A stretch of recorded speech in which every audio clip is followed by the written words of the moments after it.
Selamat datang. Selamat pagi teman-teman, selamat datang di webinar seri psikologi kerjasama antara KPSI dengan Hatiplong. Nah, hari ini akan seru nih acaranya, kita mulai dari jam 10, insya Allah nanti setengah 12 kita sudah bisa selesai gitu ya, dan semoga semua menarik nih ya bagi teman-teman semua. Nah, pada pagi ini sebelum kita mulai acaranya, eh, saya untuk membacakan tata tertibnya dulu ya teman-teman ya.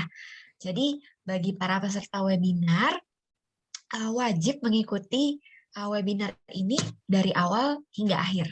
Jadi mudah-mudahan gak ada yang bosen, siapin banyak pertanyaan ya, kita akan seru-seruan. Nah, bagi teman-teman yang ingin mengajukan pertanyaan, itu sangat boleh sekali. Tapi mohon mengajukan pertanyaannya di kolom Q&A ya. Jangan di kolom chat, nanti takutnya saya terlewat ketika membacakan. Gitu ya. Dan kemudian bagi teman-teman yang ingin bertanya langsung kepada panelis nanti pembawa materi, mohon menggunakan fitur raise hand untuk mengangkat tangan. Nanti saya akan persilahkan teman-teman untuk bertanya langsung di sesi tanya jawab. Gitu ya. Kira-kira demikian, kita kembali lagi ke acaranya. Webinar kali ini temanya adalah mengenal lebih dekat dengan psikolog klinis. Apa sih psikolog klinis? Siapa sih mereka itu, bisa bantu apa sih? Nah, nanti materinya akan dibahas di sana. Kemudian nanti juga akan diperkenalkan apa sih sebenarnya hati plong itu gitu ya. Jadi tak kenal maka tak sayang, biar teman-teman juga hatinya jadi lebih plong gitu ya. Nah, sebelum lupa, dari tadi saya udah ngoceh melulu, perkenalkan nama saya Farah Jalal, biasanya dipanggil Farah. Di sini saya selaku moderator, tapi saya juga sebagai CEO dan co-founder dari Hati Plong. Ya, nanti materi tentang psikolog klinis akan dibawakan oleh Ibu Rahajeng Ika, MSI Psikolog, sebagai salah satu psikolog dari Hati Plong. Selamat pagi, Bu Ika. Selamat pagi, Bu Farah. Oke, apa kabar, Bu? Alhamdulillah baik, Bu. Semangat satu hari menjelang puasa. Biasa. Untung hari ini belum puasa, jadi masih bisa minum ya, Bu. Kalau tadinya hari ini mau puasa, kita udah nggak boleh minum nih. Nah, sebelum kita mulai teman-teman, kami berterima kasih sekali pada KPSI sudah dengan baik hati mengundang kami di webinar Sabtu-Sabtu ini gitu ya. Dan tanpa menunggu lama, kita dengarkan dulu sambutan dari staf ahli KPSI, yaitu Mas Agus Sugianto, SPD MHP. Silahkan Mas Agus. Terima kasih Mbak Farah. Assalamualaikum, salam sejahtera buat teman-teman yang hadir di sini di webinar seri psikologi mengenal lebih dekat dengan psikologi klinis kerjasama KPSI dengan Hati Plong. Di sini saya mewakili Mas Bagus Utomo, Ketua KPSI, yang kebetulan hari ini belum bisa hadir, dan pada dasarnya KPSI sangat menyambut baik acara ini. Semoga semakin menambah kesadaran masyarakat terkait isu kesehatan jiwa, bagaimana peran psikolog klinis dalam hal ini, semoga nantinya disadari nih pentingnya bahwa peran psikolog klinis ini bisa menjadi salah satu solusi jika di dalam masyarakat itu terjadi gangguan kesehatan jiwa. Sekaligus semoga acara ini juga bisa menghapus stigma yang nantinya masyarakat itu pergi ke psikolog klinis sebagai suatu hal yang biasa. Jadi ya pergi ke psikolog klinis karena kita butuh, tanpa ada stigma yang menyertai.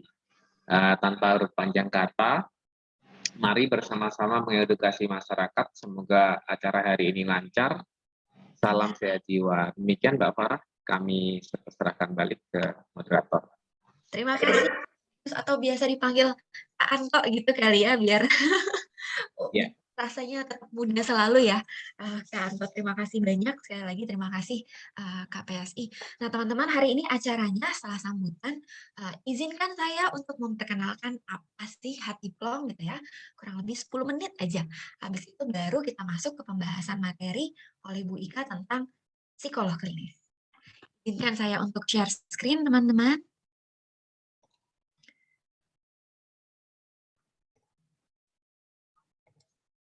Sebentar.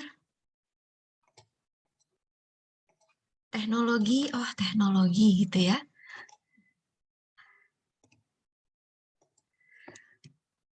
Oke, apakah sudah terlihat? Sudah ya? Sudah Bu. Terima kasih konfirmasinya Bu Ika. Ya, jadi teman-teman, hari ini webinarnya adalah kerjasama oleh KPSI dengan Hati Plong. Tapi biar teman-teman nanti di akhir acara makin plong, izinkan saya untuk mengenalkan dulu apa sih sebenarnya Hati Plong itu. Ya, Hati Plong sebenarnya merupakan layanan kesehatan mental online yang terdiri dari kumpulan psikolog klinis. Nah, apa itu nanti psikolog klinis? Psikolog klinis yang berpengalaman, berlisensi, dan terbaik gitu ya.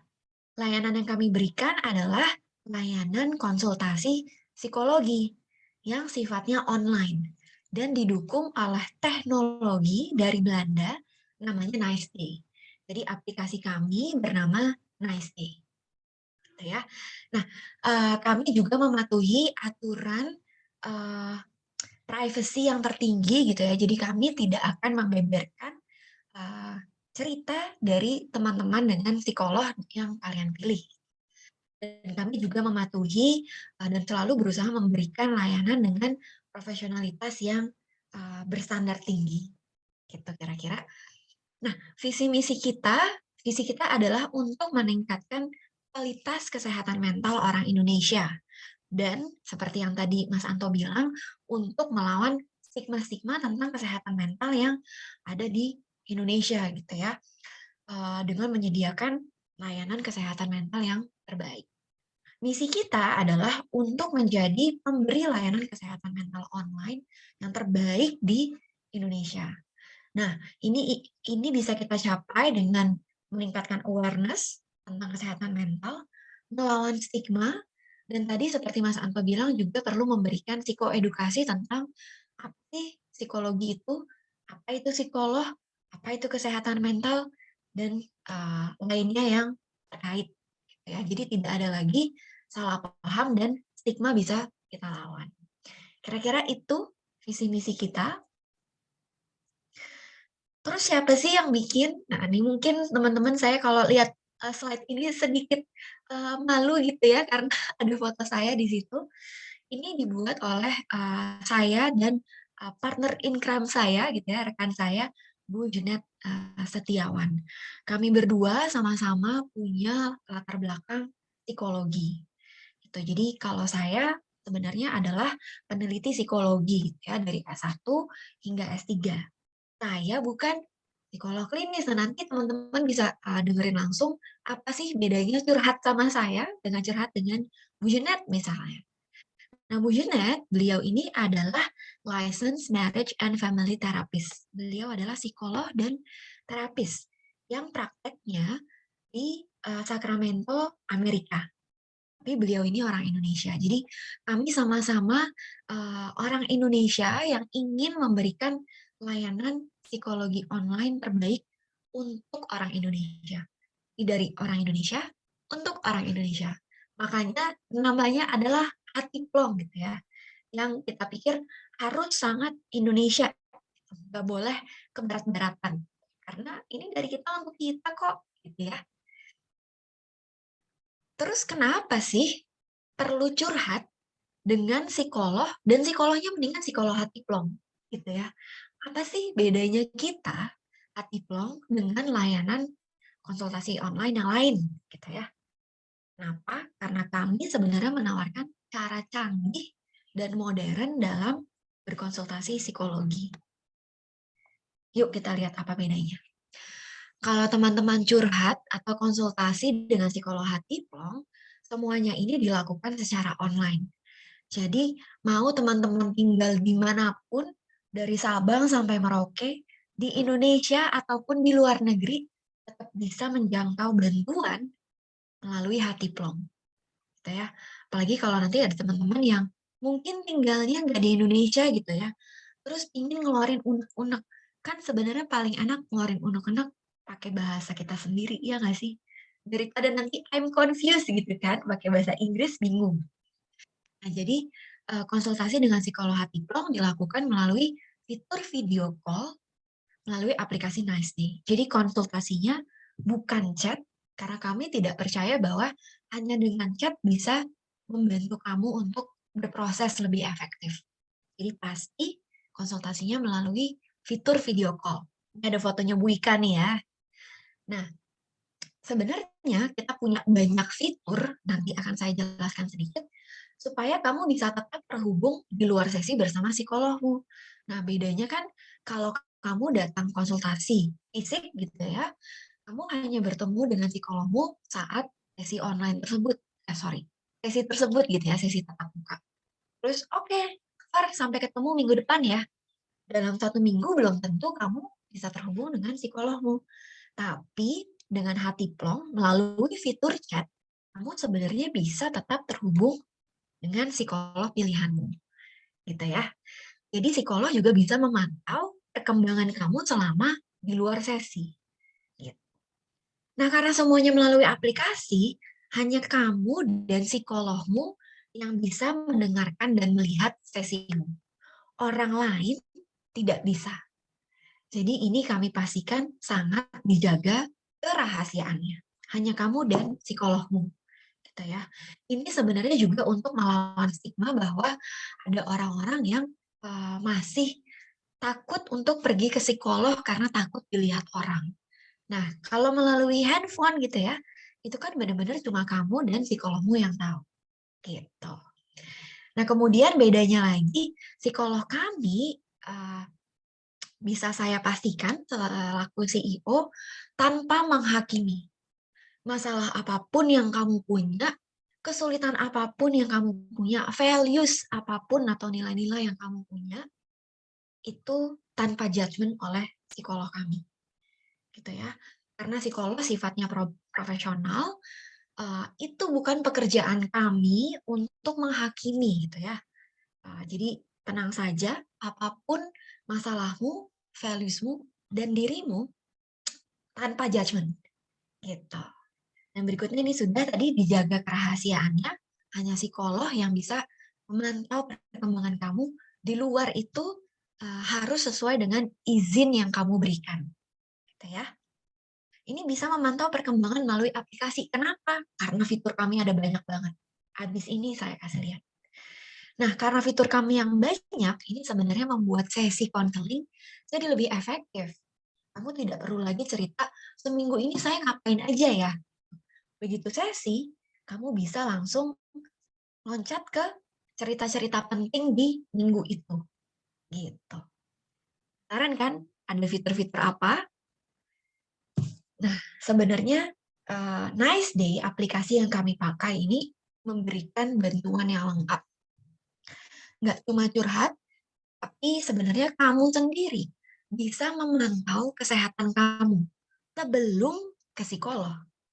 Jadi kalau kamu masih ragu, aduh perlu nggak ya saya ketemu sama Bu Ika, gitu ya, misalnya.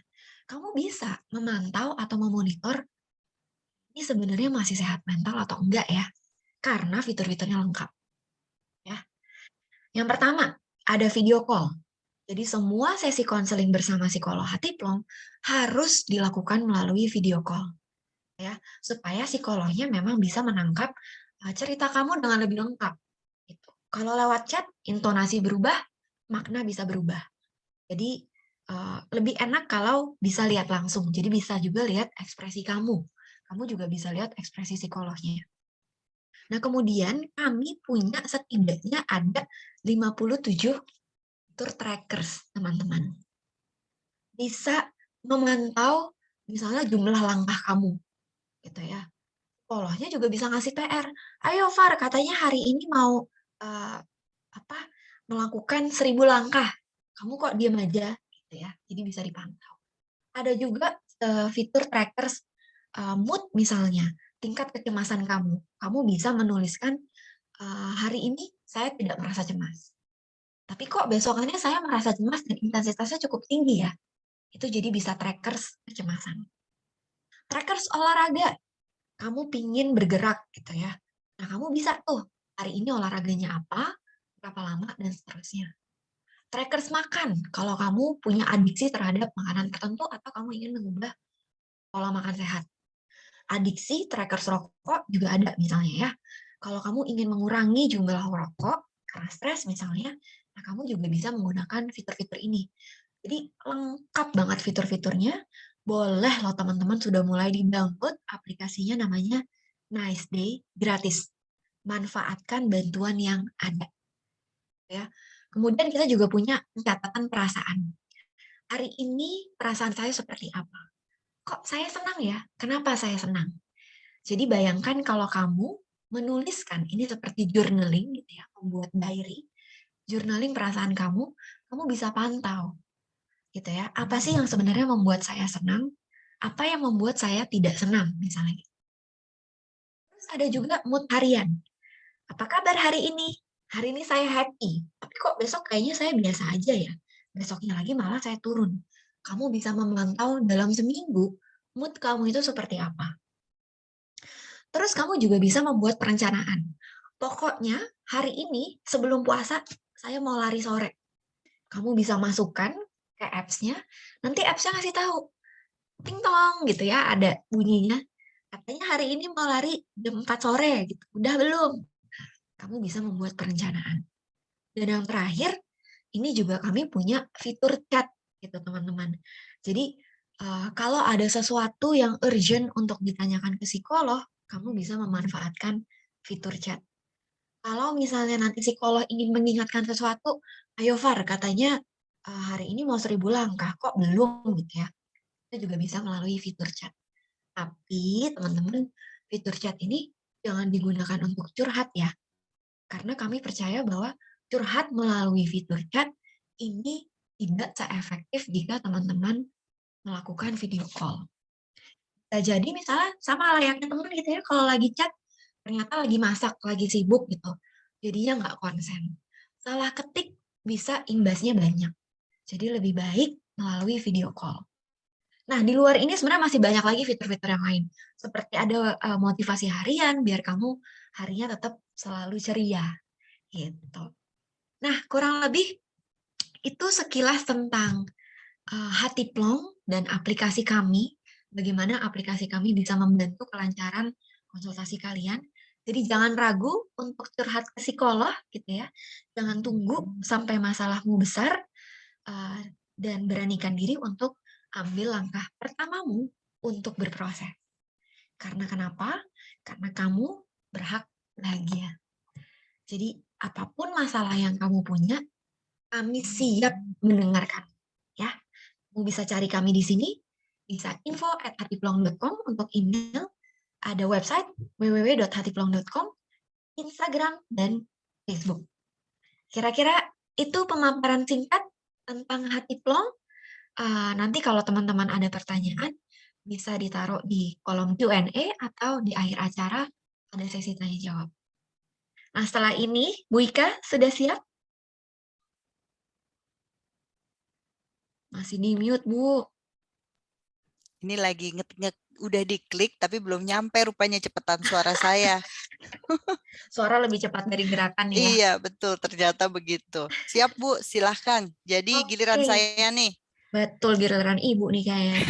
Dari tadi saya udah ngomong tentang psikolog klinis, psikologi. Nah, ini nanti kita kupas tuntas ya Bu Ika ya. Iya. Apa sih sebenarnya psikolog itu, apa bedanya curhat sama Bu Ika sama curhat dengan saya gitu ya. Oh iya, biarpun kita sama-sama anak fakultas psikologi, tapi kemudian hari kita bekerja dengan cara yang berbeda ya. Dan barangkali teman-teman di sini juga masih banyak yang nggak tahu, karena yang hasil diskusi kita waktu itu ya sama teman-teman dari KPSI ternyata masih suka salah-salah loh beberapa istilah-istilah di dalam dunia curhat-curhatan ini gitu.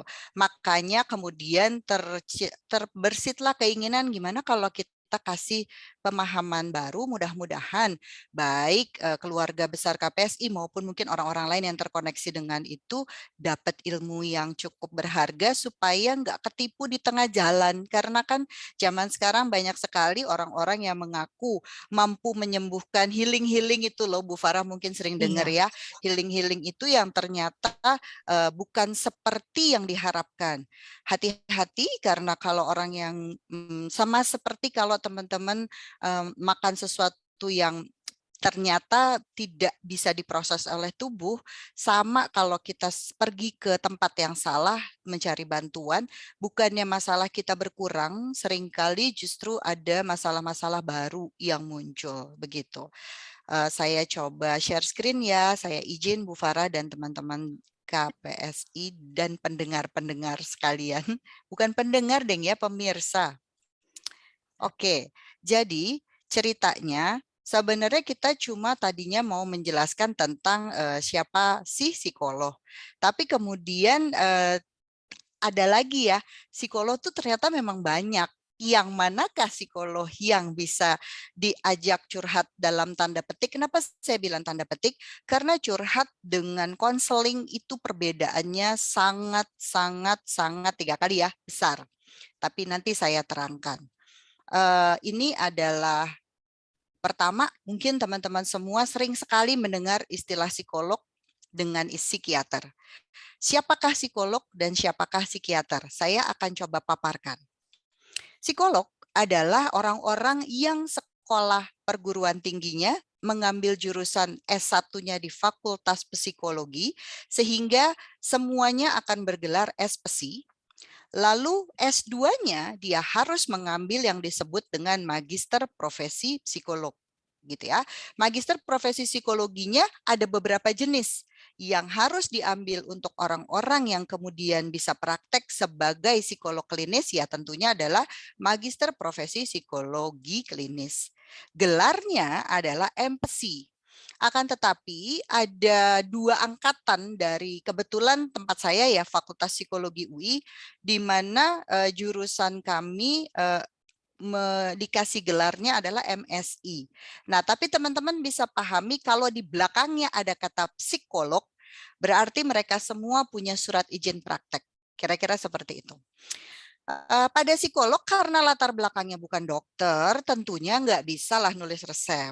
Ya kan? Tapi kami tetap melakukan yang disebut dengan terapi psikologis atau psikoterapi. Di sini bukan terapi bicara seperti yang sering ditulis di media-media atau curhat seperti bahasa yang teman-teman kenal sehari-hari. Kenapa saya bilang berbeda? Karena kalau di curhat itu sebenarnya di bahasa Indonesia kan salah kebalik. Curhat itu berasal dari asal kata venting atau lebih pada menceritakan sesuatu untuk mengeluarkan unek-unek. Bukan sama sekali adalah konseling. Konseling untuk orang-orang yang mampu melakukan konseling harus memiliki sertifikasi atau minimal mendapatkan ilmu dasar tentang konseling di pendidikannya masing-masing. Itu pun masih dibatasi oleh siapa dia atau jurusan apa yang dia ambil. Misalnya untuk para guru, mereka juga diajarkan teknik konseling, tapi sebatas apa? Sebatas bagaimana mereka bisa memahami para siswanya. Jadi berbeda dengan konseling yang dikenal oleh para psikolog. Pun juga nanti berbeda psikolognya ini latar belakangnya apa, gitu ya. Lalu kemudian sekarang kita kenalan sama para psikiater. Psikiater mungkin lebih akrab buat teman-teman di KPSI karena psikiater ini adalah dokter dasarnya. Mereka kuliah S1-nya tentu saja di Fakultas Kedokteran, jadi depannya ada SKED-nya, Sarjana Kedokteran. Kemudian spesialisasi. Nah, mereka harus mengambil spesialisasi. Seperti teman-teman tahu dokter itu kan ada banyak. Ada yang dokter umum, ada yang dokter spesialis. Nah, untuk psikiater adalah panggilan sayang untuk dokter yang merupakan spesialis kejiwaan atau spesialis bidangnya adalah psikiatri. gelarnya SPKJ, spesialis kedokteran jiwa, gitu ya. Jadi tentu saja mereka dapat menulis resep karena dasarnya adalah dokter. Dan terapi yang digunakan disebut dengan terapi farmakologi, artinya dia terapi yang akan menggabungkan antara membuat supaya bahan-bahan kimia yang kemudian disebut obat bisa membantu proses penyembuhan seseorang atau menyeimbangkan apa yang terjadi di otak manusia, begitu. Dan itu memang betul sekali, banyak sekali yang memang sangat tergantung dengan obat-obatan ini. Kenapa? Karena ada suatu situasi kondisi yang khusus yang membuat kita gagal membuat hormon-hormon tertentu yang dibutuhkan oleh tubuh. Itu ya. Apa sebabnya? Beragam. Dan hari ini saya nggak akan ngajarin itu juga karena saya bukan psikiater, sebetulnya saya adalah psikolog. Nah, sekarang kita coba lagi lihat jenis-jenis pendalaman ilmu psikologi. Nah, secara umum ada beberapa ilmu psikologi. Ada psikologi eksperimental, yaitu psikolog orang-orang yang menjadi memahami ilmu psikologi, tapi justru memusatkan pada eksperimen-eksperimen untuk membuat supaya manusia-manusia ini, kita-kita nih bisa lebih berdaya. Tapi mereka pakai jalur eksperimen. Salah satunya adalah Ibu PhD kita, Bu Farah, yang sering sekali melakukan penelitian-penelitian dan penelitian mereka sangat berharga untuk kami gunakan sebagai praktisi. Juga untuk digunakan oleh masyarakat awam. Nah, itu gunanya mereka hanya khusus di sana dan mereka tidak menerima klien untuk praktek seperti kami. Khusus eksperimental, mereka hanya berada di dalam penelitian saja dan tidak melakukan konseling orang ke orang ataupun dengan kelompok, tapi mereka akan bisa mengajar gitu. Kemudian yang kedua ada psikologi klinis, yaitu profesi yang seperti saya jalani. Klinis dari judulnya aja kayaknya horor ya, klinis gitu. Dia mempelajari tentang orang dan bagaimana lingkungan sosial bisa mempengaruhi seseorang, serta bagaimana orang ini bisa berdaya dari dirinya sendiri dan kemudian berelasi dengan orang lain di sekitarnya. Ada lagi disebut dengan psikologi perkembangan, atau dalam kampus kami dulu disebutnya klinis anak. Klinis anak atau psikologi perkembangan ini mengkhususkan pada masa perkembangan seseorang, dari anak-anak sampai dewasa. Apa yang terjadi di mereka? Apakah terjadi penyimpangan? Apakah terjadi masalah? Dan apa yang bisa dilakukan untuk supaya anak tersebut bisa optimal perkembangannya sebelum memasuki masa dewasa. Ketika dia sudah masa dewasa, maka umumnya menjadi ranah dari teman-teman psikolog klinis. Akan tetapi karena pembagian ini belum dibagi secara besar, secara jelas, maka psikolog klinis dan psikolog klinis anak masih bergabung di dalam Ikatan Psikolog Klinis atau IPK kalau teman-teman pernah mendengar namanya. Mereka semua masih ada di dalam satu organisasi ini. Suatu hari mungkin akan terjadi ada Ikatan Psikolog Klinis anak gitu ya. Tapi sampai sekarang yang sudah berdiri tegak adalah Ikatan Psikolog Klinis atau IPK, di mana isinya semua psikolog klinis dewasa kalau kita bilangnya, sama semua psikolog klinis anak. Kemudian ada psikologi pendidikan. Yang ini teman-teman pasti sering ketemu kalau ranahnya ada di sekolahan. Jadi mereka bukan guru bimbingan karir, karena kalau guru bimbingan karir atau BK itu umumnya melewati pendidikan, bimbingan dan bimbingan karir, ada lagi, sekolahnya beda lagi. Dan kalau psikologi pendidikan ini orang-orang yang bekerjanya di bidang pendidikan saja. Jadi mereka mengkhususkan pada bagaimana seorang anak bisa optimal ada di kelas menyerap pelajaran dari gurunya. Bagaimana kalau ada masalah dia di kelas, apa yang harus dilakukan. Nah, itu semua adalah ranah dari psikologi pendidikan. Kemudian ada lagi yang disebut psikologi industri dan organisasi atau PIO singkatannya. Mereka ini ada di perusahaan sebagai HRD, biasanya kalau teman-teman tahu, dan pekerjaan mereka juga jarang sekali bersinggungan langsung dengan konsultasi. Kalaupun iya, konseling mereka ada pada konseling pekerjaan. Artinya semua hal yang terkait dengan misalnya kenaikan jabatan atau mengatasi masalah-masalah yang muncul dalam situasi bekerja. Itu. Kemudian yang terakhir adalah psikologi sosial. Psikologi sosial ini lebih agak berbeda dengan yang lain. Dia memotret lingkungan atau situasi sosial. Jadi sebuah keluarga kah, sebuah masyarakat, sebuah suku, ya, seperti itu yang mereka pelajari dan seperti itu yang mereka intervensi atau mereka bantu untuk ubah. Demikian. Jadi ada beberapa pendalaman dalam ilmu psikologi. Banyak banget, nggak heran kalau orang sering bingung. Nah, kembali ke psikolog dan psikiater, sangat kami sarankan dalam beberapa gangguan-gangguan tertentu diperlukan keduanya. Saya masuk dulu ke slide yang ini. Kapan sih kita harus ke psikiater? Sebenarnya harus ke psikiater itu kalau ada diagnosa yang ini. Depresi mayor, skizofrenia, gangguan bipolar, gangguan kecemasan, disfungsi seksual, disforia gender, gangguan terkait zat adiksi atau adiksi, gangguan kepribadian, ada ADHD. Kenapa mereka butuh atau sebaiknya ke psikiater juga? Karena mereka ini semua memiliki masalah ya di dalam ada penciptaan zat-zat tertentu yang harusnya ada jadi nggak ada. Tapi itu adalah sistem di dalam tubuh masing-masing. Sama seperti kalau kita misalnya kurang zat besi gitu ya. Atau misalnya kita seperti teman-teman tahu di masa COVID jadi terkenal kurang vitamin D. Betapa banyak dan ternyata kata dokter saya 90% orang Indonesia itu defisiensi vitamin D3 gitu. Dimana ajaib juga ya karena kita adalah negara yang kaya dengan matahari tapi kita defisiensi D3. Dan ya itu yang terjadi dan bisa dibayangin kalau hal-hal yang seperti itu aja bisa terjadi pada 90% orang, jangan heran kalau ada banyak sekali kekurangan-kekurangan zat-zat lain yang kita nggak pernah paham sampai kemudian mereka didiagnosa oleh psikiater ataupun psikolog juga bisa, lalu kemudian sebaiknya mendapat bantuan obat. Kenapa perlu bantuan obat? Karena pada dasarnya psikolog itu akan membantu memperbaiki kemampuan sosialnya. Tapi di dalamnya sendiri, di dalam brain-nya sendiri itu, di dalam badannya itu juga butuh intervensi. Yang ini psikolog nggak mampu. Harus banget dapat bantuan dari psikiater. Psikiater ini memperbaiki ketidakseimbangan kimia di dalam otak manusia.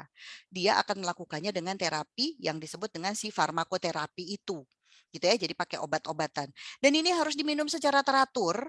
Kenapa? Karena memang ada yang kurang dan ada yang harus kita produksi dan hanya bisa dibantu dari situ. Ada orang-orang yang harus minum obat seumur hidup. Dan ada juga yang tidak. Tapi itu semua siapa yang bisa menentukan? Psikiater. Bukan saya sebagai psikolog, bukan juga teman-teman yang menjadi pasiennya. Harus psikiaternya yang menentukan. Dan mereka akan menentukan kapan kita bisa dikurangi dosisnya. Nah, terkait dengan itu, kan manusia itu nggak cuma di dalam, dia juga berelasi dengan orang lain di sekitarnya, di luar. Di bagian sanalah psikolog bisa membantu. Dalam memperbaiki kemampuan sosialnya dengan menggunakan psikoterapi, di dalamnya dia akan mengajarkan kemampuan setiap orang untuk mengendalikan perilaku, mengendalikan pikiran-pikiran negatif yang muncul, dan mengendalikan emosinya. Karena biasanya kalau ada ketidakseimbangan kimia di otak, terjadilah kesulitan seseorang untuk mengontrol perilakunya. Seperti kasus ADHD. Kesulitan seseorang mengontrol pikirannya, karena pikirannya kemana-mana atau selalu ke arah negatif. Seperti kasus-kasus gangguan kepribadian. Atau juga mengalami kesulitan untuk mengontrol emosinya. Gitu ya, seperti dalam gangguan bipolar misalnya. Jadi teman-teman sangat dibutuhkan kerjasama keduanya karena obat saja hanya mampu memproduksi ya si cairan kimia yang tadi kurang, tapi habis itu so what gitu, diapain? Nah, diapainnya itu dibantu oleh seorang psikolog. Idealnya demikian. Lalu kenapa sih atau kapan kita perlu konseling ke psikolog? Banyak sekali orang yang mengira konseling ke psikolog itu cuman bisa dilakukan kalau udah ada masalah gitu ya. Kalau udah nggak bisa, nggak punya teman, kalau udah punya suicidal thought, kalau sudah, wah pokoknya serem-serem deh biasanya. Padahal konseling ke psikolog itu sebenarnya sama dengan kita cek ke dokter. check up ke dokter, sebetulnya dokter gigi misalnya, kan disarankan 6 bulan sekali, biarpun nggak ada apa-apa di gigi kita. Hanya saja sosialisasinya kadang tidak sampai, atau budaya kita tidak memandang penting hal tersebut. Tapi secara teori disarankan untuk periksa ke dokter gigi 6 bulan sekali. Medical check up disarankan setiap tahun. Apakah orang yang pergi medical check up ke rumah sakit itu lalu sakit? Kan enggak ya. Dan idealnya begitulah sebetulnya fungsinya sebuah rumah sakit. Makanya kalau teman-teman tahu, ada tempat lain yang menyebut dirinya rumah sehat. Katanya karena dia aliran positif gitu ya, aliran positivism. Jadi mereka kepinginnya memberikan aura sehat, makanya mereka menyebutnya rumah sehat, tapi fungsinya kayak rumah sakit. Jadi di dalamnya ada dokter-dokter yang praktek juga seperti itu. Kenapa mereka memilih kata itu? Katanya supaya orang-orang yang datang ke sana nggak mesti sakit, supaya orang sadar nggak perlu sakit buat ke rumah sakit, gitu katanya. Sama nih, ke psikolog, konseling juga sebenarnya nggak perlu nunggu ada masalah. Sebenarnya, tetapi seringkali yang beredar di masyarakat harus punya masalah dulu. Oke, sekarang saya ikut dulu dengan masalah dengan apa yang beredar di masyarakat. Jadi kalau Anda tahu, Anda sendiri atau teman-teman Anda gitu ya, memiliki masalah kesehatan mental yang namanya dikenal di umum sebagai depresi, gangguan bipolar, disebut skizofrenia, atau apapun itu yang menurut Anda kok dia nggak bisa berfungsi dengan baik ya di lingkungan. Kok anak misalnya adalah orang yang kerja gitu ya, kok dia tiap hari datangnya telat melulu ya. Udah gitu kalau ditegur nggak pernah ngerasa salah lagi. Udah gitu kadang-kadang kalau dia lagi duduk dia kayak ngomong sendiri lagi, misalnya gitu. Nah itu udah banyak sekali yang membuat kayaknya dia perlu sekali untuk ketemu dengan psikolog. Tapi ketemu kami ada 2 hal yang yang kami akan lakukan. Satu, kalau dia belum didiagnosa, maka kami akan menetapkan diagnosa dulu. Dan biasanya seperti saya juga, andai kata saya sudah mendiagnosa dan yang keluar adalah diagnosa seperti yang di paparan saya tadi di depan, maka saya pasti akan mereferal mereka ke psikiater dulu. Kenapa? Karena bagaimanapun juga ada yang mereka tidak mampu kerjakan atau lakukan atau hasilkan di dalam tubuhnya yang memang butuh bantuan psikiater. Tetapi saya harus menentukan dulu apakah itu betul gangguan tersebut ya atau ini hanya state of mood atau kondisi sementara suasana hatinya. Artinya apa? Perbedaannya gimana? Nah, itu perbedaannya adalah seorang psikolog yang akan menilai. Jadi kalau teman-teman dengar, oh kalau diajak ke psikolog itu cuma ngobrol-ngobrol aja, kita juga bisa, nggak usah lah bayar-bayar psikolog mahal. Udah gitu cuma ngobrol-ngobrol doang, gue juga bisa. Barangkali teman-teman pernah dengar seperti itu. Tapi boleh saya sampaikan, ngobrol-ngobrolnya kami itu ada panduannya. Semakin hebat seorang psikolog, semakin yang diajak konseling merasanya cuma ngobrol-ngobrol. Tetapi sebenarnya pada saat ngobrol, psikolog yang bersangkutan sedang menggali history data dari si orang tersebut. Kenapa? Karena sekarang dikenal apapun yang menjadi gangguan Anda saat ini, apapun yang menjadi tanda kayaknya Anda mengalami gangguan mental atau mungkin kesehatan mentalnya terganggu aja, itu selalu ada penyebabnya di masa sebelumnya. Jadi hampir tidak mungkin sesuatu itu terjadi sangat tiba-tiba. Pasti ada akarnya, ada belakangnya. Jadi kami akan menyelidiki sampai ke belakang. Ada apa yang menyebabkan Anda berada di kondisi sekarang, di keluhan sekarang. Tidak pernah lepas dari yang lalu, akan tetapi kapan kami akan menanyakan hal yang lalu, kapan kami akan membenarkan Anda yang sekarang atau membantu Anda menyesuaikan diri di kehidupan yang sekarang. Maksud saya kehidupan yang lalu bukan yang kayak nujum-nujum itu ya di masa nggak tahu kapan, tetapi dari masa perkembangan Anda dari lahir sampai usia sebelum Anda ketemu ke psikolog ini. Itu kita akan cek dulu. Kenapa? Karena ada pemahaman tentang psikotraumatologi yang idealnya juga harus dimiliki oleh seorang psikolog. Namun harus saya sampaikan itu tidak ada dalam semua kurikulum. Ada kampus-kampus yang mengajarkan, ada juga yang tidak. Padahal psikotraumatologi adalah sebuah ilmu yang sangat penting karena dia bisa mengubah paradigma berpikir dari what's wrong with you, ada apa sih yang salah di kamu gitu ya. menjadi what happened to you. Apa sebenarnya yang terjadi di kamu sampai kamu kayak sekarang? Nah, itu psikotraumatologi itu menangkapnya dari situ. Maka tetap diagnosa dibutuhkan, akan tetapi tidak berhenti sampai di situ. Kami juga memikirkan apa yang harus kami lakukan untuk membantu orang yang mengalami sesuatu kondisi di masa sekarang. Apa yang harus dilakukan itu harus berdasarkan teori atau ada kaidah-kaidahnya. Nggak sembarangan. Bukan berarti ketika Anda datang cerita sama saya, nangis-nangis segala rupa, lalu saya langsung nanyain, oke, waktu kecil kamu diapain, gimana, dan lain-lain. No, itu adalah cara yang sangat salah. Yang benar adalah kita akan menyelesaikan dulu masalah yang saat ini muncul di Anda. Baru kemudian kita akan mundur perlahan-lahan apabila masa Anda yang sekarang sudah benar-benar beres. Kenapa? Karena psikotraumatologi memahami terjadinya masalah yang hari ini nggak lepas dari masalah yang kemarin-kemarin. Tapi sementara kalau masalah yang hari ini betul-betul merusak hubungan dia dengan orang sekitarnya, itu dulu yang dibenerin. Kalau itu udah beres, orangnya udah merasa tenang, barulah dia diajak untuk memikirkan ini nih penyebab masalah kamu kemarin nih sebenarnya ada akarnya di sini. Itu akan kembali pada ke klien yang bersangkutan. Apakah masalah yang di sini mau diselesaikan atau cuman mau disadari aja bahwa ada masalah? Jadi kalau terjadi apa-apa, enggak keburu nyala-nyalahin yang sekitarnya, tapi sadar bahwa itu adalah sesuatu yang terjadi di masa lalu. Kalau yang bersangkutan ingin diselesaikan sampai akar-akarnya, itulah sebabnya ada psikoterapi khusus. Psikoterapi yang memang mampu untuk mengatasi masalah-masalah yang terjadi di masa lalu atau kami sebut masalah trauma atau peristiwa traumatis. Nah, orang-orang yang bisa teman-teman datangi atau andalkan di sini adalah psikolog klinis yang memiliki license seharusnya untuk mengatasi masalah-masalah trauma.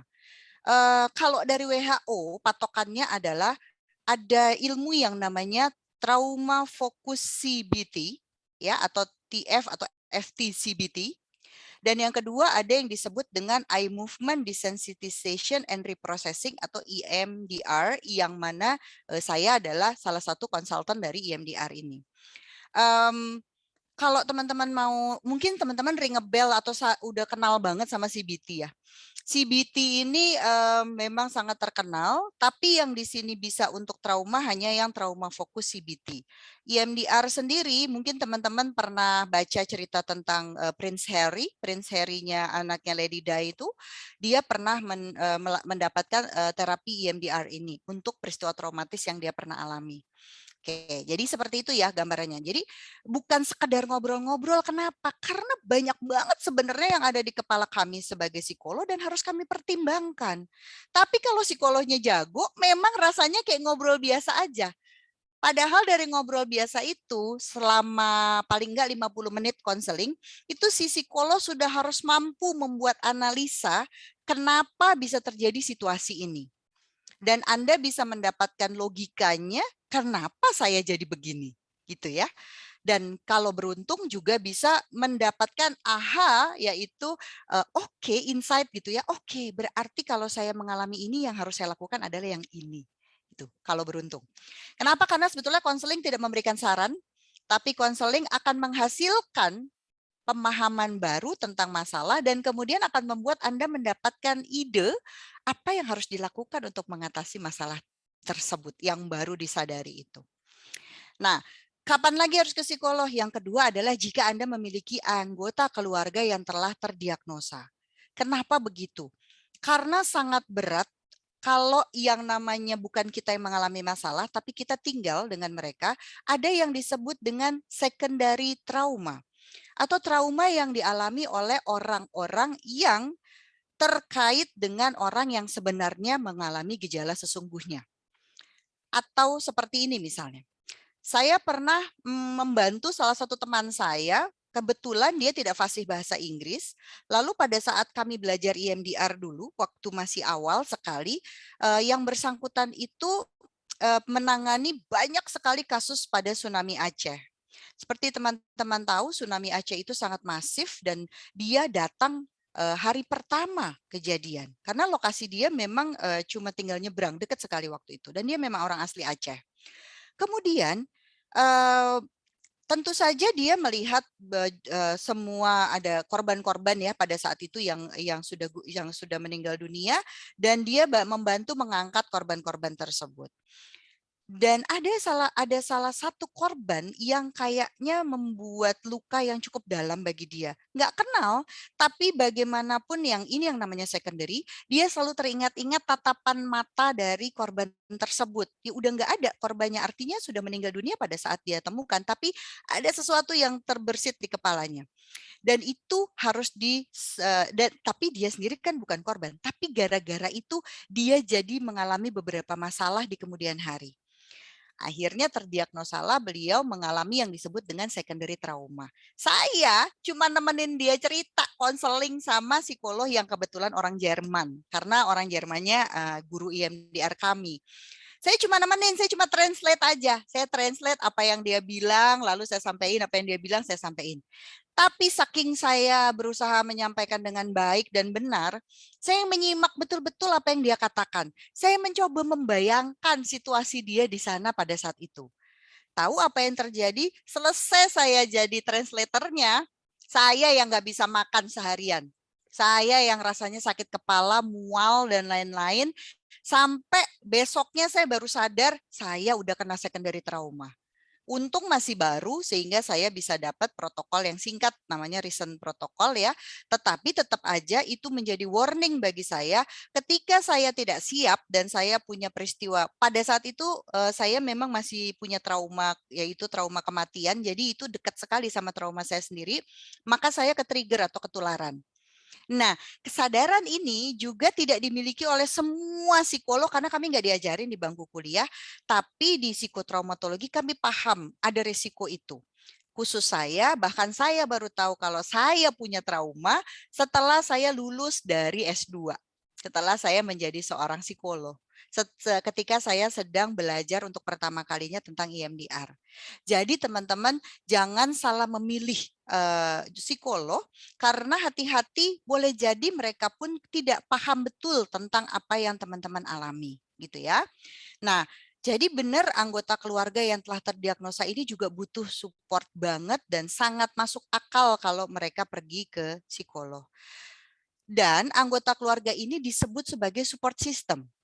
Support system itu sebetulnya adalah individu yang memberikan dukungan, rasa hormat dan perhatian, orang yang biasanya adalah orang terdekat atau orang yang paling sering berkomunikasi dan selalu menjadi orang pertama untuk tempat berkeluh kesah dari orang yang mengalami diagnosa, yang dapat diagnosa tadi. Gitu ya. Jadi support system tuh umumnya memang keluarga dekat, entah orang tua, entah kakak adik, macam-macam. Atau sahabat ya, bisa juga kan sahabat kita ternyata mengalami mental disorder. Lalu kita merasa kita sering banget dijadiin tempat dia cerita atau kita sering banget malam-malam tiba-tiba ditelepon dia. Itu juga kalau terus-terusan begitu juga sangat berbahaya. Berarti kalau Anda adalah bagian dari support system, ini adalah hal-hal yang sangat perlu Anda lakukan. Kalau Anda belum bersedia datang ke psikolog, karena merasa ada stigma ya, karena Bu Farah pernah melakukan FGD di Hatiplong dan hasilnya memang luar biasa stigma masyarakat terhadap datang ke ahli gitu. Bagi mereka datang ke psikolog berarti gila, berarti sakit jiwa. Wah, kalau ini saya rasa Mas Anto di sini jauh lebih bisa menerangkan daripada saya betapa stigma itu bahaya sekali gitu ya. Dan kemudian ketika setiap orang mengalami itu, orang jadi segan untuk mempelajari yang sebenarnya. Padahal begini yang terjadi. Dan kalau teman-teman memang menemukan teman-teman lain ya, atau rekan-rekan atau keluarga atau siapapun yang belum bersedia untuk konsultasi ke psikolog, silahkan diajarin bahwa mereka perlu melakukan self-care. Self-care bukan termasuk dalam healing. Kenapa saya bilang gitu? Umumnya kita tidak bisa sembuh dengan sendirinya kalau memang kita punya masalah. Kita bisa sembuh dengan sendirinya kalau proses yang ada di tubuh kita semua berjalan dengan lancar tanpa infeksi, tanpa ada hal-hal lain yang mengganggu.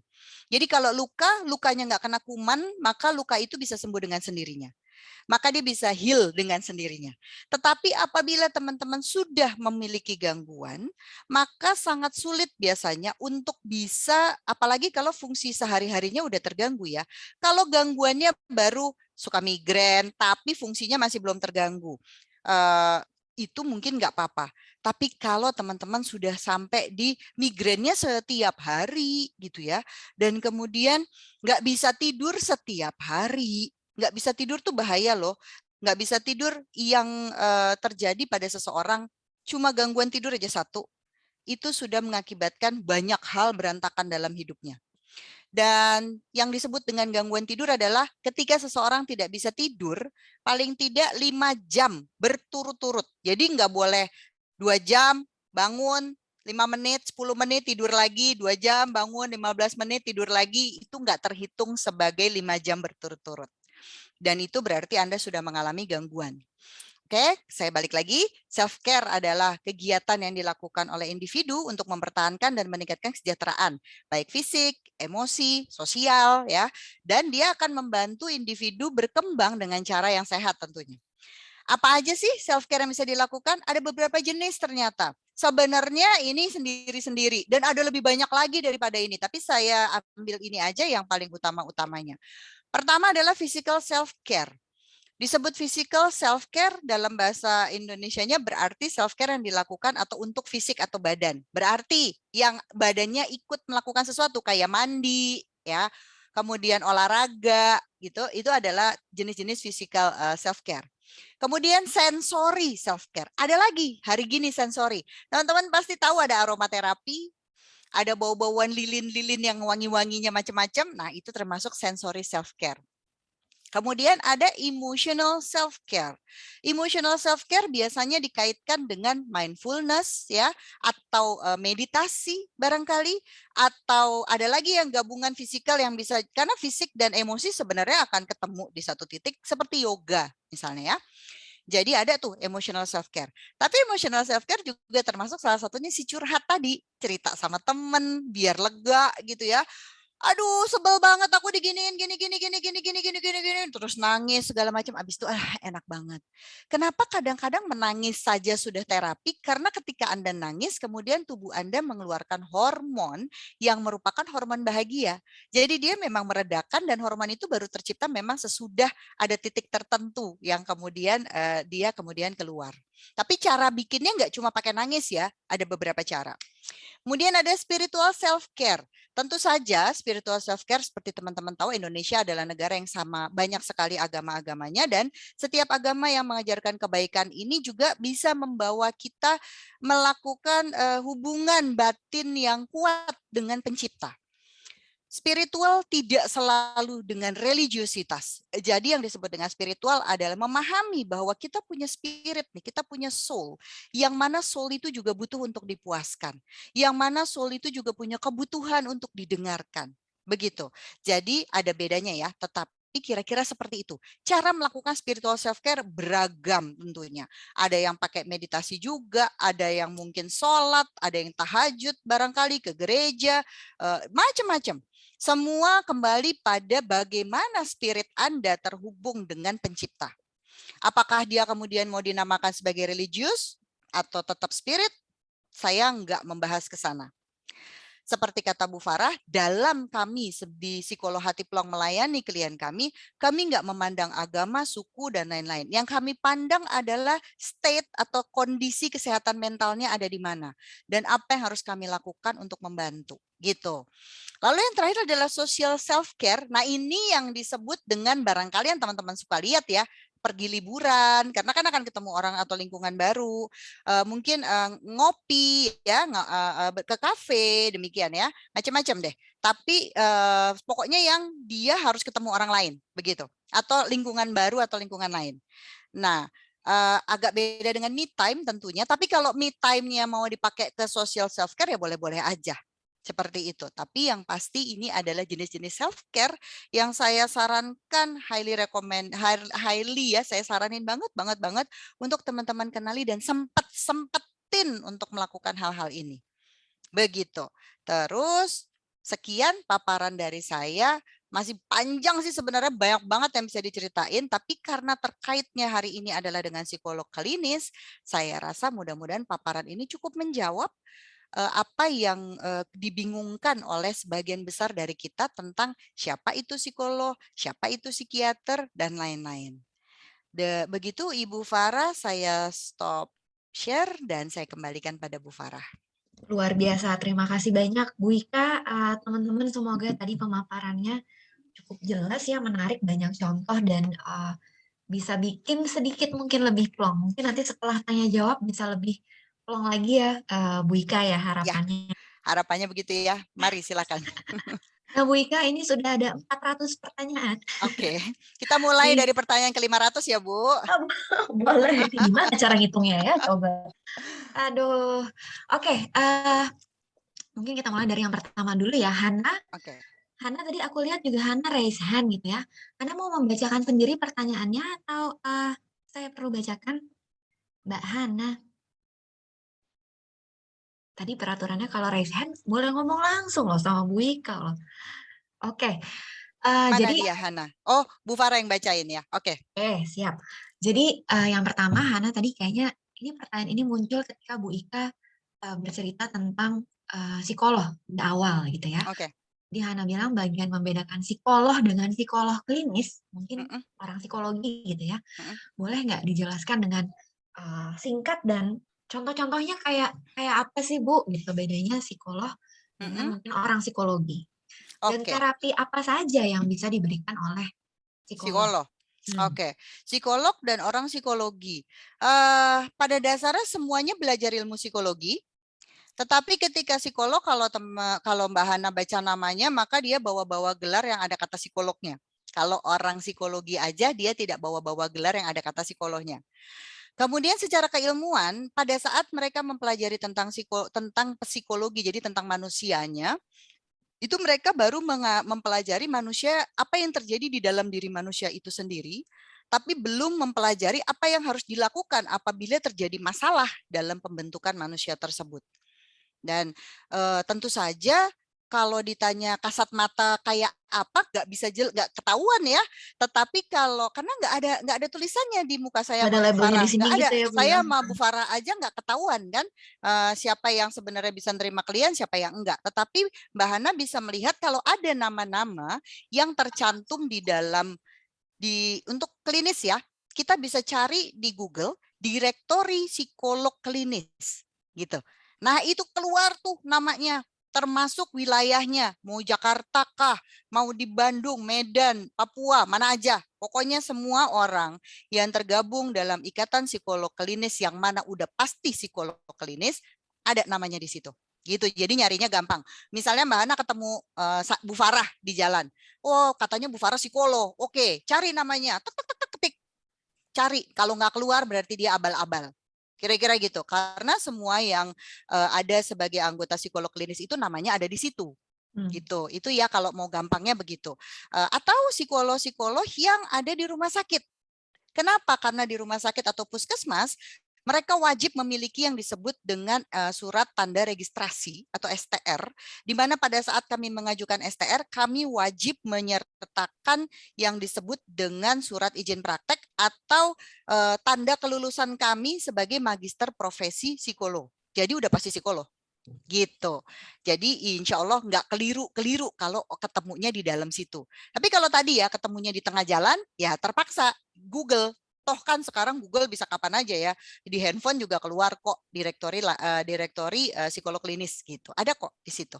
Begitu Bu Farah. Nah sekarang kita ke terapi apa yang bisa dilakukan. Terapinya itu kami sebutnya sih simpelnya psikoterapi. Karena apa yang disasar adalah psikologisnya. Nah, tetapi psikologi seseorang itu selalu dipengaruhi antara dia dengan lingkungan. Di mana kalau kita manusia mau kontak sama lingkungan kan pasti pakai behavior, pakai perilaku, pakai badan. Berarti ada perilaku yang bisa dilatihkan. Jadi biasanya terapi-terapi ini menyangkut segala terapi yang kenanya tuh ke proses berpikir, ke perubahan perilaku, gitu ya, atau ke pembentukan kebiasaan-kebiasaan yang mana kembali lagi ke perubahan perilaku. Seringkali adanya di situ. Namanya emang banyak banget. Ada yang disebut dengan REBT, Rational Emotive Behavior Therapy gitu ya. Ada yang disebut dengan CBT, Cognitive Behavior Therapy. Ada yang disebut tadi EMDR.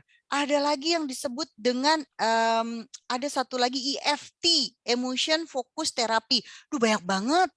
Tapi kalau kalau buat saya, serahkan pada mereka mana yang menurut mereka tepat buat Anda. Kalau Anda udah datang ke mereka, hanya pastikan dulu mereka benar-benar certified di bidang itu. Kalau mereka cuma mempelajari itu tapi nggak certified, waspada.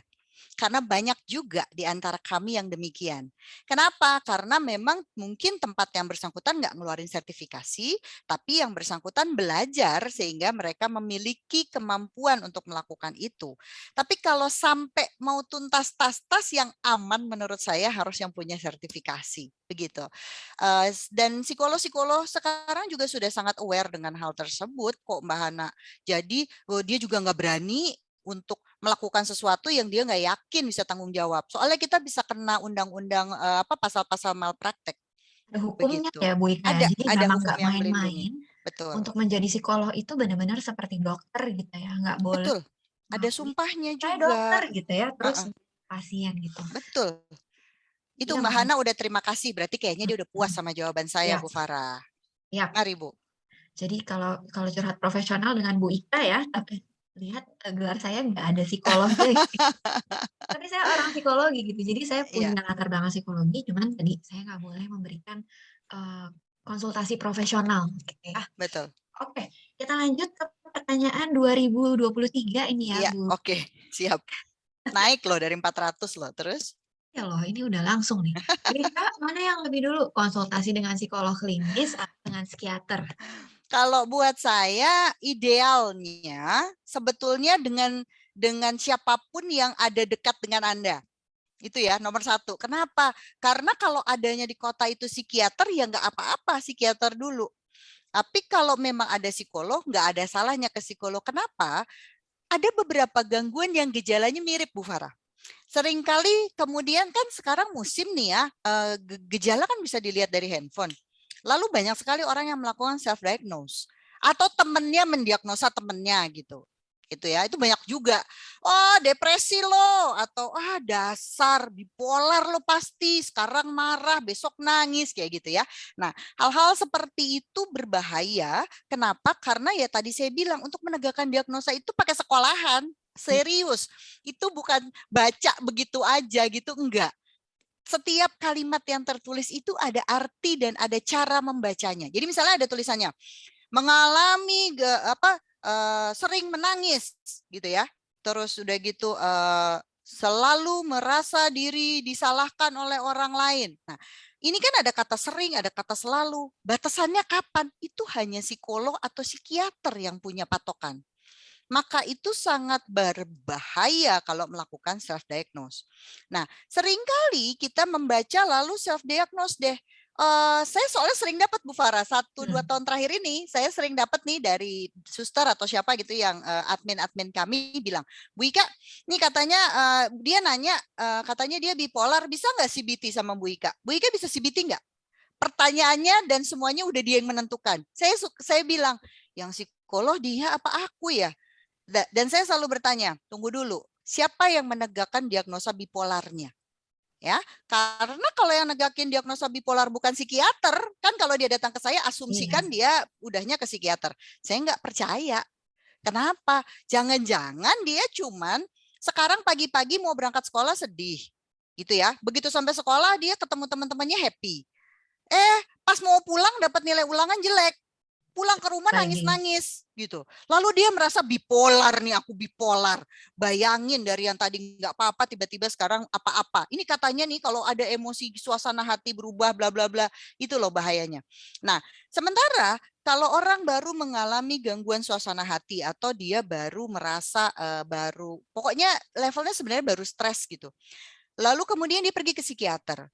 Namanya juga psikiater itu pasti menanyakan gejala Bu Farah. Jadi kalau dia bertanyanya adalah Apakah Anda punya gangguan tidur? Apakah Anda punya gangguan makan? Lah kita yang ditanya iya, enggak, misalnya ya. Atau kita juga akan bilang itu kalau psikiaternya bagus dia akan bertanya panjang. Kalau enggak biasanya kayak dokter aja, kayak sakit apa? Perutnya sakit, kepalanya sakit, lehernya sakit, misalnya itu ya langsung keluar antibiotik gitu.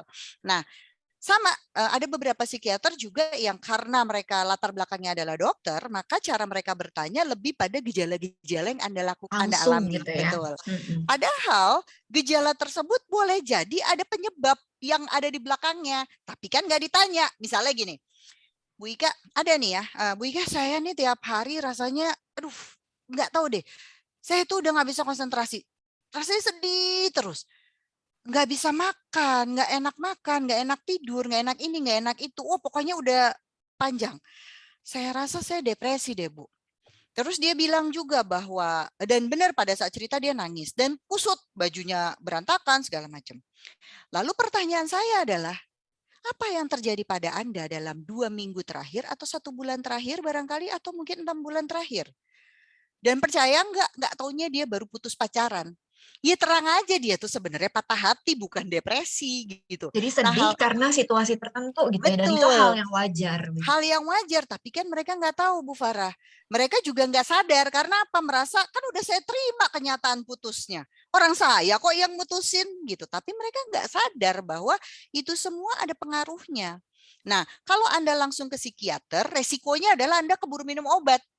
Padahal kalau udah minum obat, biasanya nggak boleh berhenti langsung. Dia berhentinya harus bertahap. Begitu. Jadi seperti itu. Saya nggak berani ngomong ke psikolog dulu. Kenapa? Saya psikolog, ntar bias dong. Tapi saya memberikan gambaran aja. Seperti itu sebenarnya. Gitu. Jadi sebenarnya tergantung bantuan yang paling dekat yang mana dulu. Kalau Ya, terkait dengan kesehatan mental gitu ya. ya, Psikolog dan psikiater tuh saling bekerja sama, betul ya, ya Bu Ika? betul. Jadi minta bantuan aja dulu, lihat profesional yang menentukan.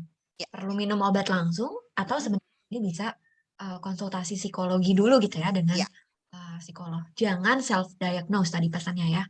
Aduh saya deg-degan terus nih, kayaknya saya sakit jantung harus operasi. Kan sama aja Nggak ya Bu gitu Ika. juga ya. Kayak gitu Benar. juga gitu ya.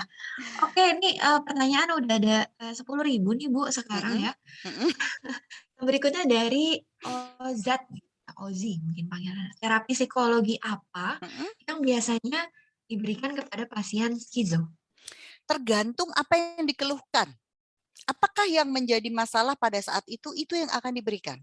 Apakah dia merasa bermasalah dengan mengontrol pikiran-pikiran negatifnya, mengontrol emosinya, relasinya dengan orang lain, atau yang mana? Begitu Bu Farah. Jadi apa yang diberikan sangat tergantung pada keluhan apa yang disampaikan. Begitu. Ya, sama halnya seperti operasi gitu ya, kita nggak bisa datang untuk minta Di operasi ininya gitu ya. mungkin begitu. Dikonsultasikan terlebih dahulu.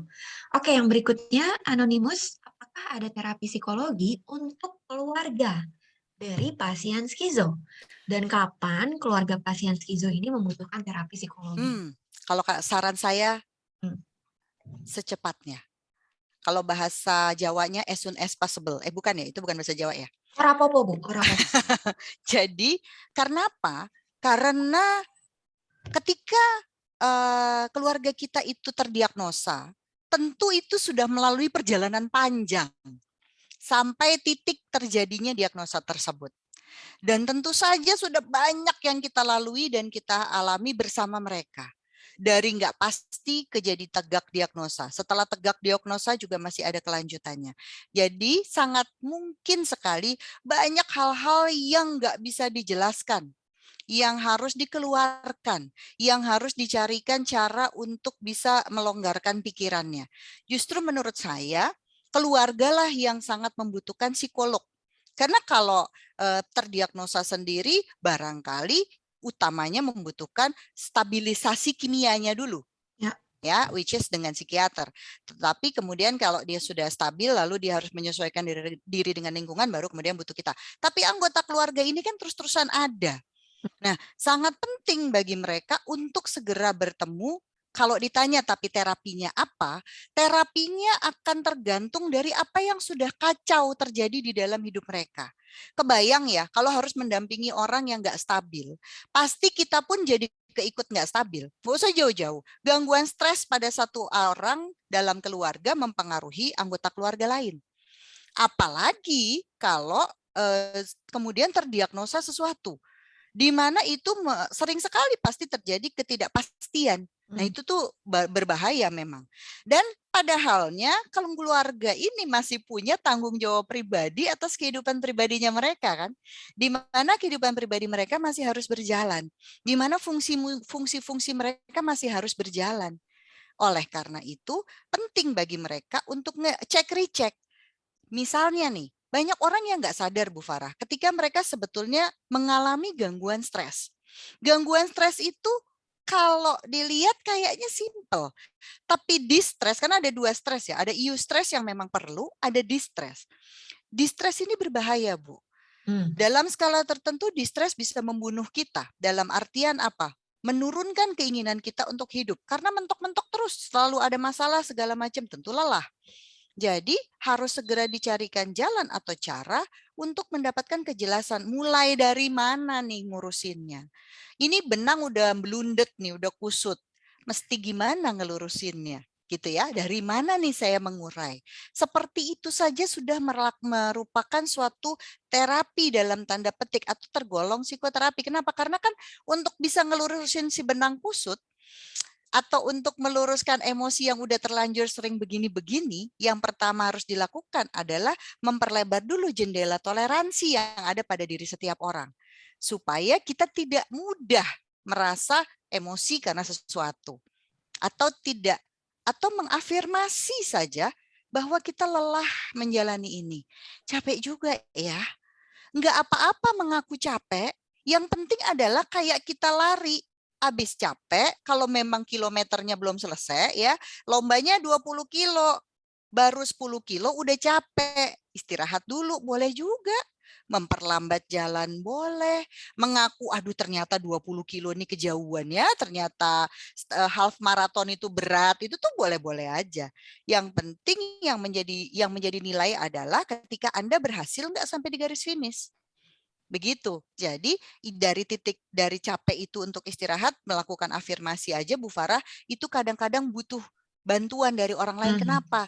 Karena banyak stigma tadi juga yang mengatakan bahwa nggak boleh sedih, harus nerima, harus ikhlas, dan lain-lain. Yang mana sebenarnya itu agak bertentangan dengan prinsip-prinsip di mana segala sesuatu itu berproses. Termasuk ketika kita menerima suatu keadaan itu juga berproses. Begitu. Tidak sesimpel itu ya. Jadi boleh loh kalau merasa capek, merasa sedih, pingin istirahat, dan itu boleh. Makanya tadi terapi untuk keluarga yang dari pasien skizo itu juga harus cukup cepat gitu ya untuk datang ke psikolog. Karena gini boleh disimpulin nggak sih Bu Ika, kayak gimana kita bisa membantu orang kalau kitanya sendiri juga belum terbantu. Betul. Gitu betul ya. Sekali. Oke, ini ke pertanyaan tadi udah berapa tuh? 10.000. Tadi 10.000. Ini udah kayak jualan gorengan nih, 10.000 dapat berapa?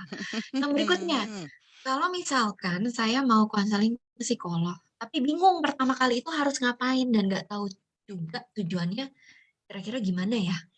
Wah. Ibu Ika nih masih namanya? ada 100 Siapa pertanyaan namanya lagi. dia?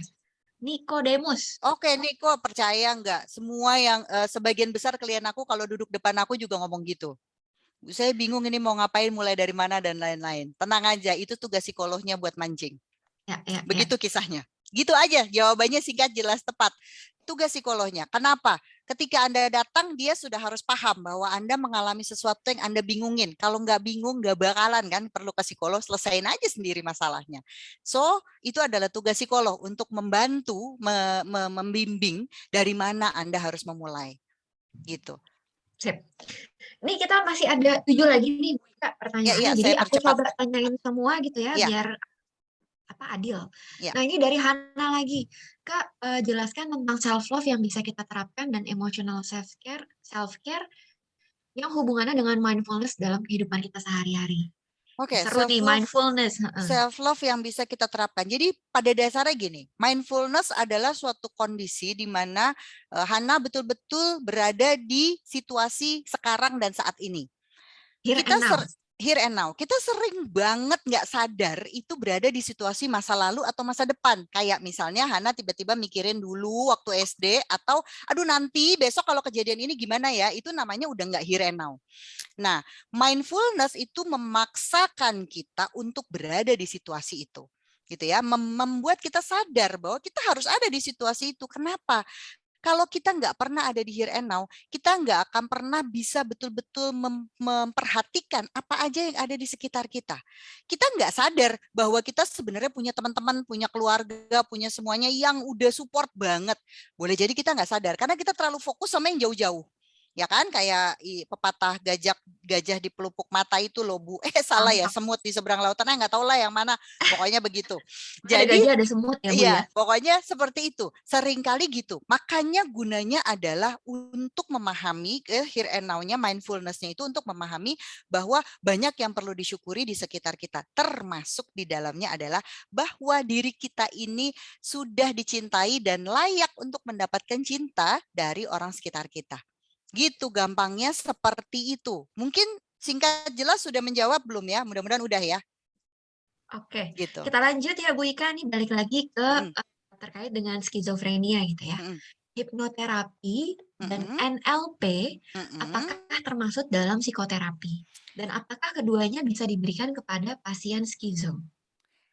Hipnoterapi saya ragukan untuk bisa diberikan pada pasien skizo. Kenapa? Lebih pada untuk beberapa pasien skizo tergantung sih ya kondisinya sudah ada di yang mana kesadarannya.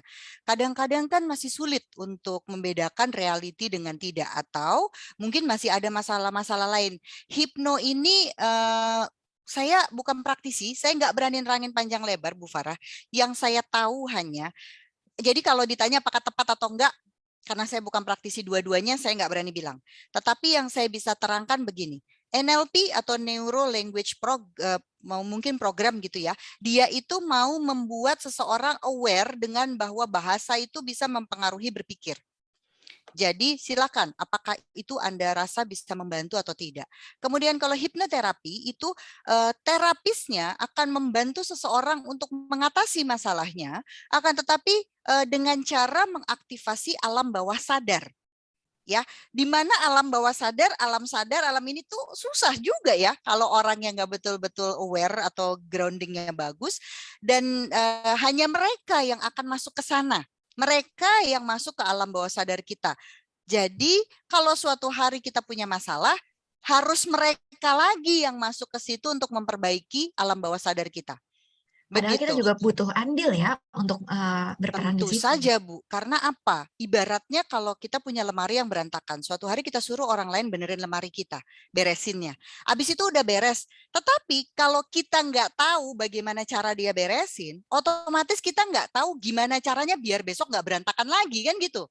Akibatnya tahu-tahu lemari kita udah berantakan lagi. Jadi kita mesti minta tolong dia lagi gitu. Itu aja sih analogi yang bisa saya bilang. Tepat atau tidak tepatnya, sejujurnya menurut saya teknik psikoterapi manapun bisa tepat atau bisa juga tidak tepat karena ada beberapa faktor yang perlu terjadi di situ. Antara lain yang gede justru adalah faktor seberapa terapis yang bersangkutan bisa menjalin relasi terapeutik bagi kliennya gitu.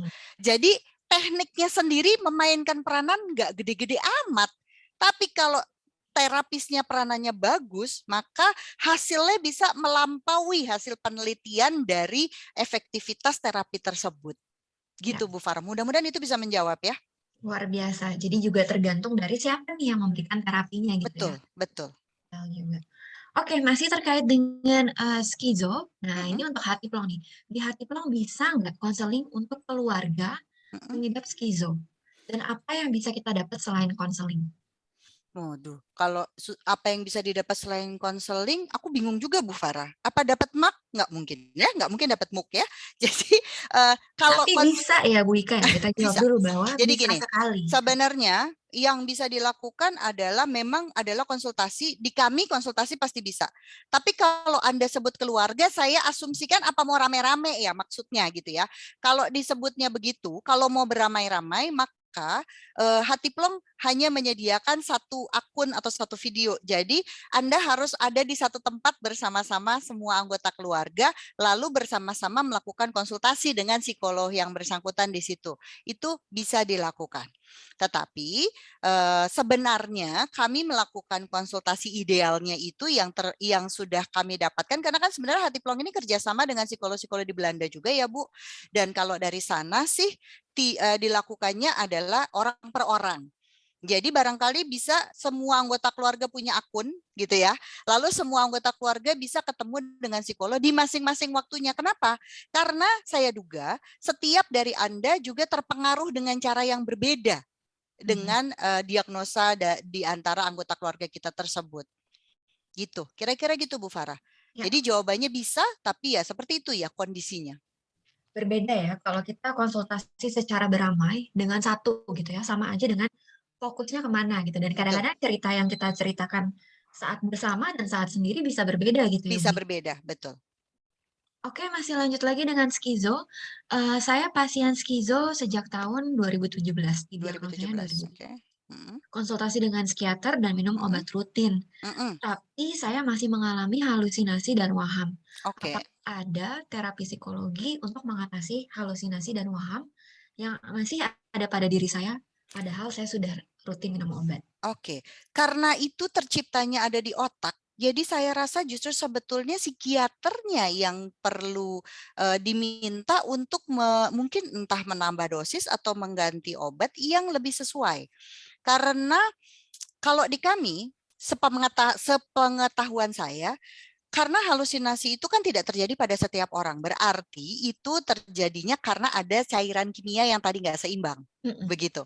Nah, karena gini, kita semua kan sering kali ya, kadang-kadang kita juga bisa ngerasa kayak mendengar sesuatu, tapi itu mungkin nggak terlalu mengganggu pada derajat tertentu karena cairan kimianya nggak apa-apa, misalnya gitu.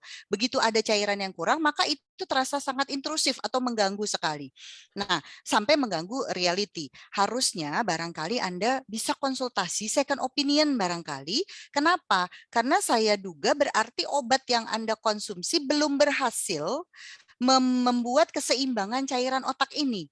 Nanti andai kata itu sudah aman, baru bisa konsultasi ke psikolog untuk melakukan terapi untuk mengontrol misalnya.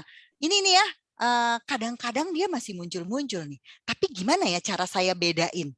Ini halusinasi sama ini beneran gitu. Kan bisa jadi ya.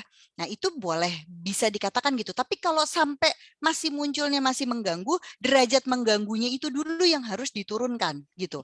Tapi bahwa dia mungkin muncul sesekali, saya rasa banyak kasus mungkin demikian. Tapi akhirnya kita bisa belajar caranya mengenali mana nih yang, kalau misalnya halusinasi visual ya Bu, mana nih yang visualnya adalah real, ada, mana yang enggak. Kayak kalau misalnya kita lagi mau beda nih, gue mimpi apa enggak terus dicubit misalnya gitu ya. Sederhananya kayak gitu. Sip. Mudah-mudahan menjawab ya tadi pertanyaannya. Nah, ini ada lagi dari Sarah, Kak Ika ingin izin bertanya.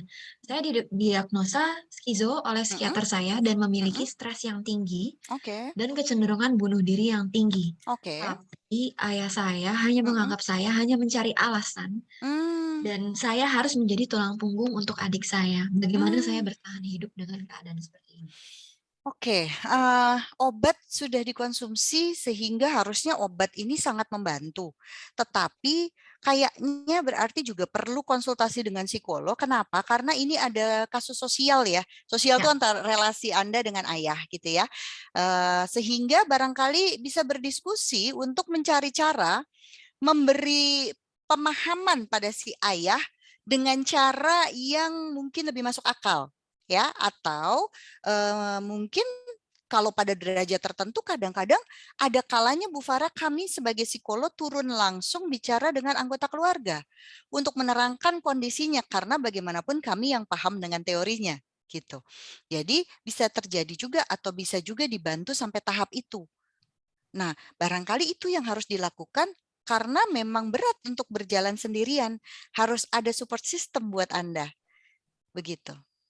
Ya, jadi boleh sarannya untuk konsultasi juga, cari tahu apa yang bisa dilakukan dan jika memang perlu, psikolog lah yang menerangkan gitu ya. Iya. Terkadang juga harus perlu kayak dokter yang datang ke orang Mm-mm, tuanya bilang bahwa, mm-mm, "Ini loh bener sakit ini," gitu mm-mm. ya.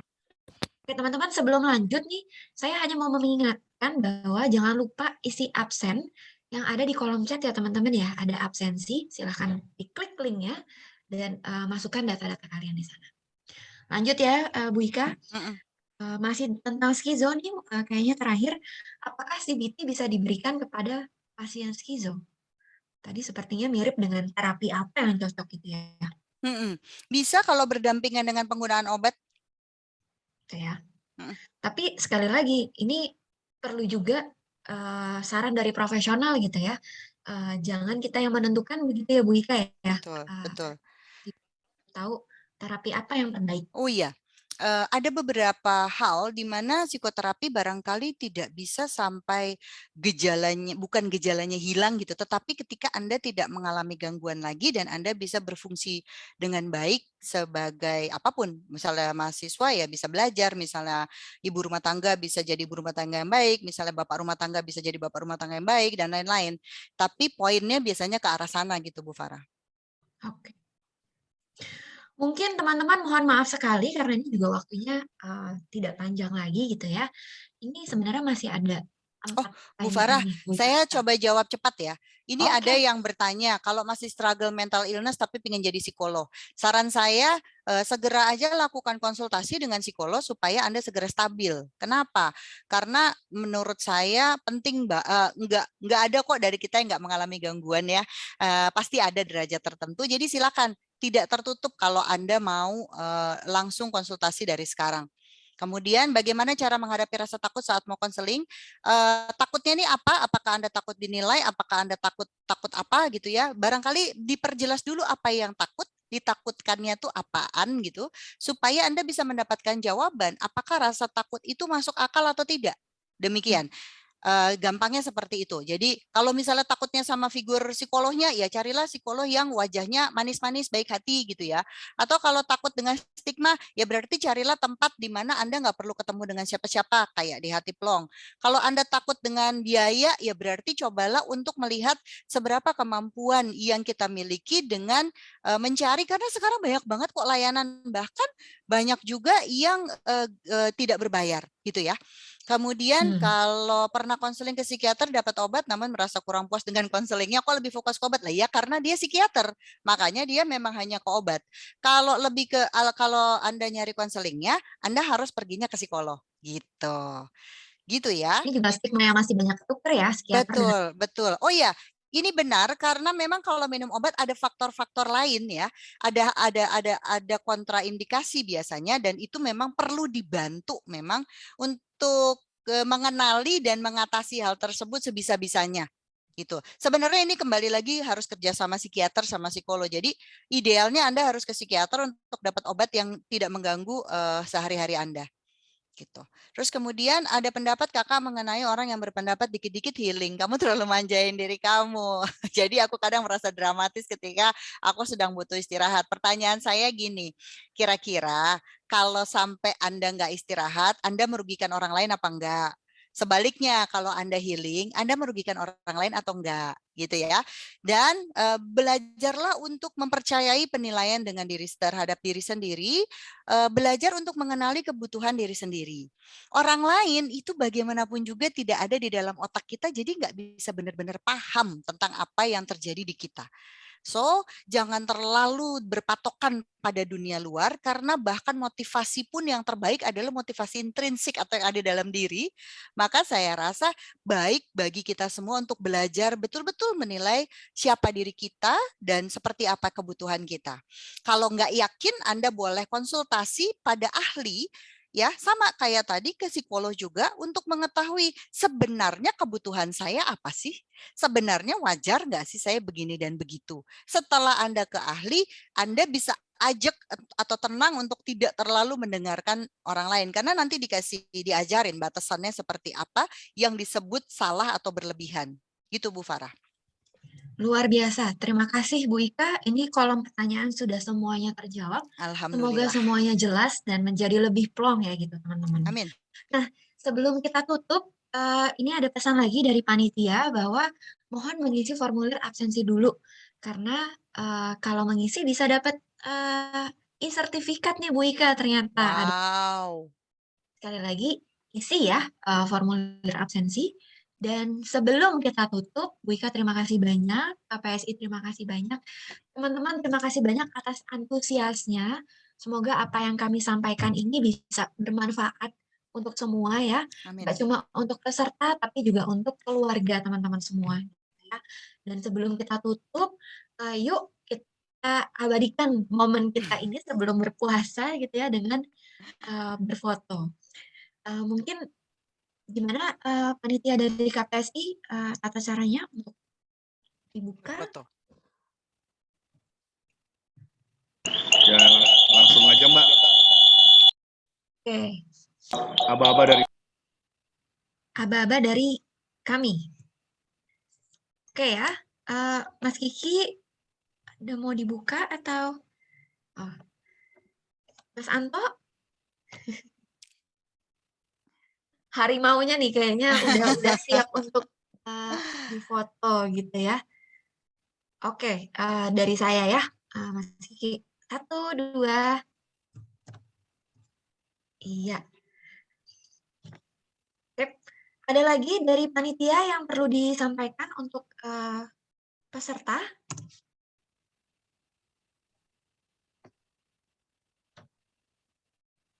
Mas Kiki masih di mute.